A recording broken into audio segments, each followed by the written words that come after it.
time to give the people what they want. It's Jalen and Jacoby. He is Jalen Anthony Rose. What up, girl? I'm David Jacoby. And on the cool check-in. Together, we are Jalen Jacoby on ESPN2. What do? We get a fine individual that specifically supported our fine program, exactly what they want, when they want it, via podcast, radio, or more importantly, television. Where you can see our faces. Jalen Rose, I know that you wanted the Lions to win, but they lost to the Ravens. And right after handing the Lions an L, Joe Flacco went ahead and ate the W. Care of Jameis Winston, he went to the press conference and ate the W after handing the Lions an L. How disrespectful was that for Mr. Flacco? First and foremost, that's trifling, regardless of who's doing it, whether it's Jameis or Flacco. The next thing I want to say, it's more of a shot at Jameis than it is at us. Okay. Because he was done taking shots at you on the football field. Let's move on to some football that actually matters. But I got one noise I need to make after that game. Meow. Well, season doesn't look great for the Lions, but it has been looking up for the Vikings, who held the Falcons to 275 yards of total offense and 0 touchdowns in Atlanta. It was a very impressive win on Saturday, only to potentially be topped on Sunday night, where the Seahawks hosted what everybody thought was the best team in football, the Eagles.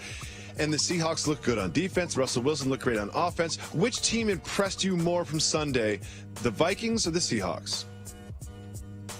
Individually, I have to point out the fact, the way Rhodes blanketed Julio Jones, that was individually the most impressive thing on the defensive side of the ball, and that says a lot because I'm going to have to choose Seattle. Russell Wilson was outstanding. For those who haven't been paying attention, he's an elite quarterback. So when everybody start this conversation about who's the tops in the game, please put his name in the conversation. He's had a patchwork running game, the same with his offensive line. Now him and Jimmy Graham have found their time, and he's caught 9 touchdowns in 8 games. Doug Baldwin has always been terrific as a weapon and as somebody that can break a football game open. But the way he's able to make plays is just totally dynamic. He lifted that football team offensively. And on the defensive side, their front seven is as stout as it gets in the game, and they're playing without a few guys that are injured in the Legion of Boom, and particularly Richard Sherman and Cam Chancellor. Anybody that watched that game or seen the Seahawks lately knows Bobby Wagner is such a force on defense. He anchors that defense. But let me flip it to the Vikings a little bit. I am so ready just to say the Vikings will not compete. They will not contend. They will not be a Super Bowl appearance because they are quarterbacked by Case Keenum and, at best, a rehabbed Teddy Bridgewater. But Case Keenum has had over 100 QBR in 4 straight games. His total QBR for the season, this is going to blow your mind, is higher than both Carson Wentz and Tom Brady. Now, we all know QBR is not a perfect stat, but he's also passing the eye test. It almost looks like, yes, Case Keenum, I can't believe I'm saying this, and a great defense could bring the Vikings into the Super Bowl, which is in Minneapolis this year. I can't believe I just said that into a microphone. I'll regret that. Here's something that somebody is definitely going to regret.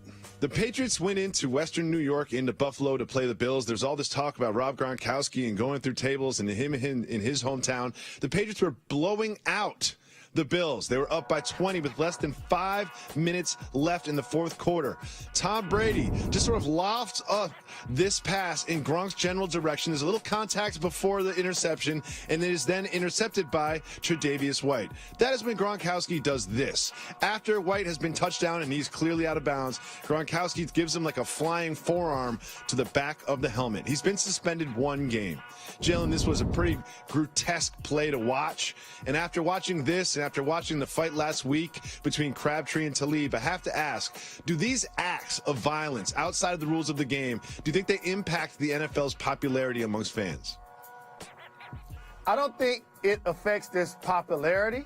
I think it affects the fact that parents won't necessarily want their kids to participate. When you already have inherent violence in the sport, whether it's boxing or MMA or the NFL in this case, or even collegiate football, you already have physical collisions that are a part of the sport. When you go over and above that, Those are the things that create a black eye type of scenario. But I will say this, as someone that doesn't encourage anyone to fight, no violence in any way, shape, or form, I'm disappointed in the Buffalo Bills defense. You mean to tell me your player can get an interception, is laying on the ground, Rob Gronkowski does a hesitation two-step wrestling move, does a flying elbow on the top of his head, gives him a concussion, and all y'all do is stand around and watch? And like, This should one have been guy the wanted a exact same flag. thing we saw. This should have been the exact same thing we saw Denver versus Oakland. They should still be pulling people helmets off and pulling bodies off of the ground. And I'm disappointed in the act by Gronk because obviously we all have temporary lapses of judgment, and this was that for him. But he did something in apology that I always pay attention to. What's that? When people do this, because I'm not really a fan of. Ooh, what's that, Mr. Rose? When they make it about them, when they make it about themselves. Initially, he started to apologize. He was remorseful. And then it was like, well, he was holding me. I wasn't getting calls. They was calling stuff Yeah, the on 4 me. plays before that. And before you know it, no doubt, at the end of that statement, he was the victim. While there's another gentleman in concussion protocol. He deserved a 1-game suspension. I think he should have gotten 2. He doesn't have a history of this type of behavior. Maybe being back home in Buffalo, and as you talked about the tailgaters, jumping off tables like wrestlers, having beverages. Maybe he was channeling that a little too much on the football field. And one thing about that is there are reports that he could potentially appeal the suspension, which is another thing you have to look at. Like, you're going to go there and say that you apologize and you don't stand for that type of play. And this is not Deflategate. This is very clearly an egregious, violent act that had serious, health repercussions on Tre'Davious White. You concussed a man after the play when he was clearly out of bounds and down. It was violent. It was egregious. There's absolutely no way to appeal a 1-game suspension, if that is in fact what Gronkowski is planning on doing. When we come back on Jalen and Jacoby, we're going to keep it moving. One of my favorite segments. Explain the plot to The Matrix. So really it was about your ability to transform. We're good friends. We spend a lot of time together. Every time I've seen a movie with you, you have done what? Order popcorn. Fallen asleep immediately. I'm starting to think that you have never seen a movie in your entire life. I'm starting to think that you've never seen a movie from start to finish in your entire life. This past you week, cannot explain the plot to any film. This weekend, I just saw The Accountant with Ben Affleck. With who? Ben Affleck.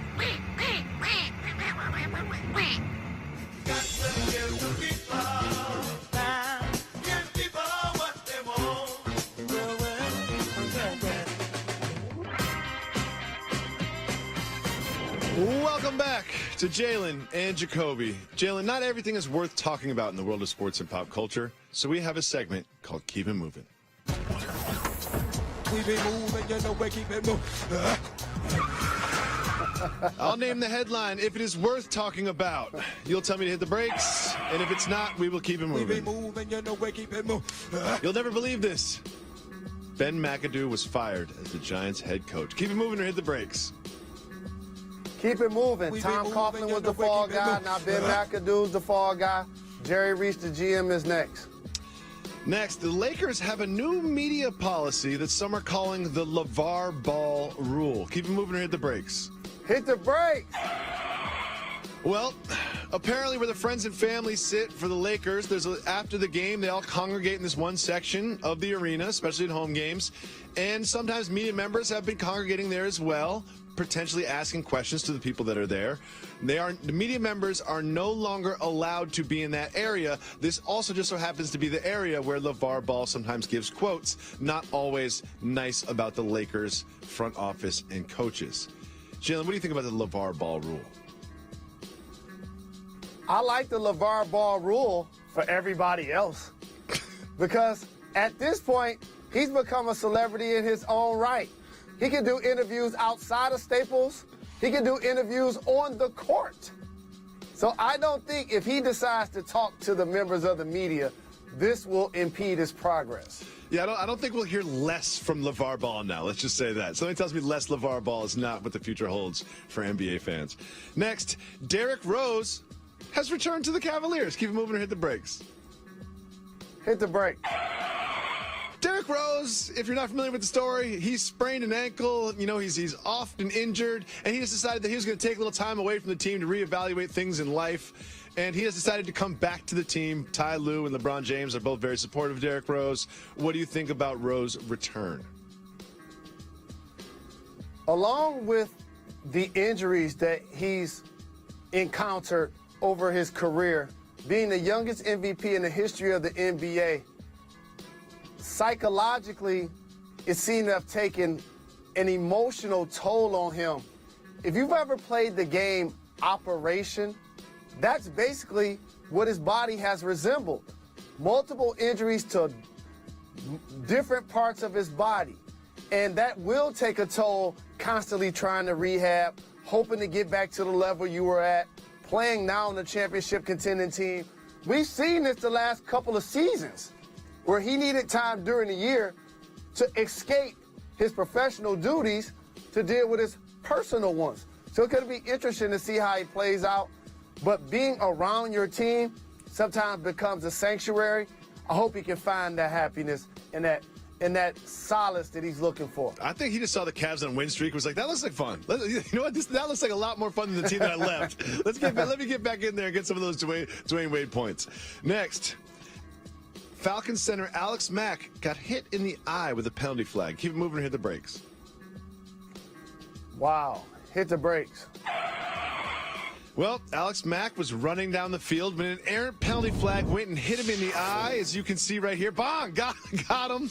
Took him down. I can laugh now because he tweeted later that he was fine. Jalen, do you think there was any intent, even just a little sliver of intent, on behalf of the referee when he threw that flag? That's kind of like in the finals when Steph Curry threw his mouthpiece. It's like you wanted to throw it, and then as it left your head, you like, I probably shouldn't have thrown it. Yep. And I just hope nobody gets hurt at this point, because we've seen that happen in the past where a player got a serious eye injury by being hit in the eye, by being hit with the flag.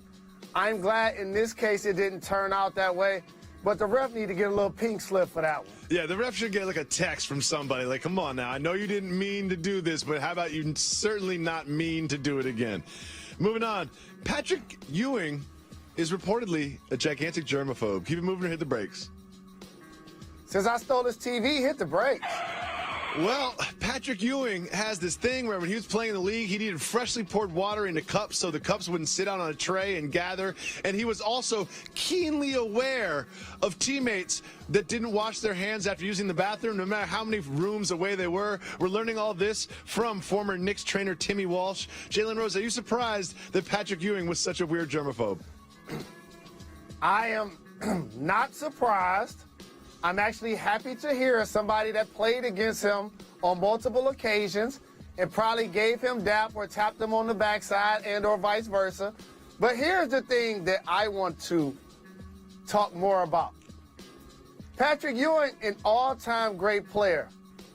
He sweat a lot. Yes, he so did. So for him to be a germaphobe, yes, he did. He must have kept. Oh, man. He must have had on a diaper out there. It's for real. He sweat so much that every single player, whether they were in the game or not, went home with a little Patrick Ewing sweat on them. So he's so concerned about getting other people's stuff on him. It's like, Patrick, this is disgusting. Like, they had special towel people just for him to come out to wipe under his chin after he took a free throw. God, he was gross. Let's move on. There is a Japanese phenom baseball player that's not interested in playing for the Yankees or the Red Sox. Keep it moving or hit the brakes. Keep it moving. We be moving, you know, we keep it moving. This possession of defense. He can hit, though, and he can pitch. I know, that's why he doesn't want to play for the Yankees or the Red Sox. Next, this possession by the Suns might be some of the worst defense as a team you have ever seen. Keep it moving or hit the brakes. Keep it moving. I'll show you some footage of some of the worst defense a team has played, and I was out there. That wouldn't happen to do with the famous performance from a legendary athlete, would it? Absolutely. Jalen versus everybody. The Silver Dome refused to go down. Keep it moving or hit the brakes. Hit the brakes. You couldn't even decide. The Pontiac Silverdome was supposed to be imploded. The upper level, we've all seen this done right. Everything falls down. It looks really cool. Big cloud of dust. Well, they exploded some stuff, and it looked like it went pretty well, except the building refused to go down. The construction company is saying there's some faulty wiring, might be some faulty explosives. Jalen, is this good news or bad news that the Silverdome won't go down? It's bad news that the Silverdome didn't go down with the initial thrust, but I'm pretty sure they'll get it to the ground. So many legendary moments watching the Detroit Pistons play there when Isaiah Thomas first got drafted. Coming up next on Jalen Jacoby, legalized gambling could be coming to your state sooner than you think. We'll break it down right after this.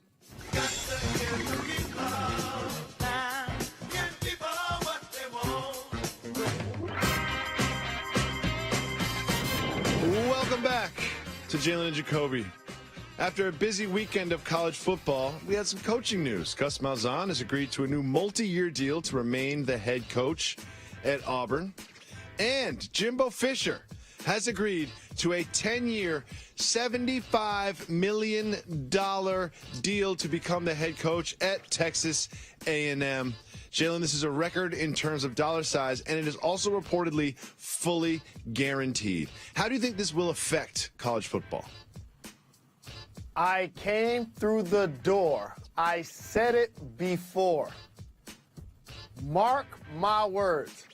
The way we view collegiate sports, in particular, football and basketball, after this weekend will never, ever be the same again. You remember around 2008 when our country hit a financial bubble and then it eventually bursted? Yep. We're trying to recover still from that to the point where corporations needed to be bailed out. Anytime you have one collegiate football coach making $70 guaranteed million to stand on the sideline and be the CEO of a program, which he is. Again, you don't get what you deserve, only what you have the leverage to negotiate. And on the other side, you have approximately $60 million owed to coaches to not coach football as buyouts. Oh, man.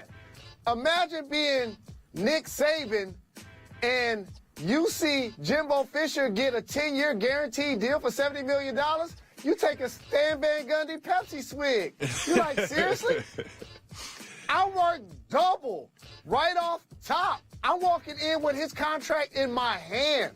And so that domino effect is going to turn the sport so far upside down that now the players are going to need to be in on some of this money. There's no way that this can continue without the players being compensated other than just their room and board and scholarships. And if they need to take a stand and or do a protest and or do a strike to make this necessary, it's got to happen. And lastly, I remember being on WAC saying all collegiate athletes should get paid some level of stipend. Okay. And I truly believe that. And I know there are a lot of colleges that are losing money. But in the real world, different careers make different amounts of money. And you know what else on the college campus? Different people come from different fiscal backgrounds in their family dynamic. So now I'm saying, yes, the sports that are revenue generating, those players should actually see more of the funds. This should take place. It will be taking place. And we've seen the level of collegiate sports be turned upside down based on the deals you just acknowledged taking place this past weekend. It is fascinating. My wife, who's not a huge sports fan, certainly, but looks at the headlines, she said to me, wait, I saw that a college coach just signed a $72 or $75 million contract. She was like, I have a question for you, David. Why does everybody want to be a professional athlete when they could be a professional coach, make just as much money, and then do it until you're old? And I honestly didn't even have an answer for her. I was like, that's probably the smartest thing that I've never thought of is instead of looking at my kids and saying, maybe one day you'll be an athlete, maybe one day you'll be a coach. If you look at the dynamics in the mirror, you think about it. There are probably only a handful of African-American coaches, but there are 85% of players on the field. So what you're talking towards and what Joy was talking towards, a dynamic that's been turned inside out in basketball and in football at all levels of leadership, management, and definitely with ADs and ownership in professional sports. Skipping forward, but staying with college football, the college football playoffs are set, and of course, everyone's all mad at it. The teams that are in, Clemson and Oklahoma, Georgia, and Alabama, in my mind, are the 4 best teams in college football that should be in. However, I did notice, I know you're a Michigan Wolverine guy, I know you're a Big Ten person. Some people are upset about the Ohio State Buckeyes after winning the Big Ten and beating Wisconsin are not involved. As a Michigan fan, would you rather see Ohio State in, making the Big Ten more strong, or is there some schadenfreude of keeping the Buckeyes out? No. I know there are a lot of people arguing back and forth, just wasting their breath, getting their undies in a bunch. Just do some simple math. Ohio State lost 2 football games, one horrible loss early in the season by 30 points, and Alabama lost 1 football game. So clearly they deserve the 4th spot. I know the idea is for us to argue and banter about it. And no, we don't need 6 teams. No, we don't need 8 teams. 4 teams gets it right when you have 5 We'll power be back conferences. tomorrow on Jalen and Jacoby on ESPN2.